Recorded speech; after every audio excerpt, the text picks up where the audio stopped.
যেহেতু বেশিরভাগ নারীরা জীবনের শুরু থেকে নিয়ে বড় হওয়া পর্যন্ত বাবার কাছেই খায়, ভাইয়ের কাছে খায়, নিজেরা কোনো আয় রোজগার সাধারণত করে না। যখন এই মেয়েটার বিয়ের বয়স আসে, বাংলাদেশের বেশিরভাগ বাবা, বেশিরভাগ ভাই বিয়ের সময় তার বোনকে, বেশিরভাগ বাবা তার মেয়েকে কার সঙ্গে বিয়ে দিবে মেয়েটাকে অনুমতি নেওয়ার প্রয়োজন বোধটা করে না।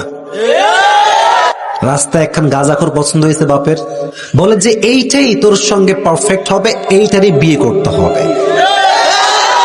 তো মেয়েরা যখন বলে যে আব্বাজান আমি তো এটা পছন্দ করি না, এটা আমার চয়েস না, এটার সঙ্গে আমার যায় না, পার্সোনালিটি ম্যাচ খায় না, তখন আব্বা এবং ভাই কি বলে জানেন? তুই তো আমাদের খেয়ে মানুষ হয়েছিস, তোর কথার কোনো দাম আমাদের কাছে নাই।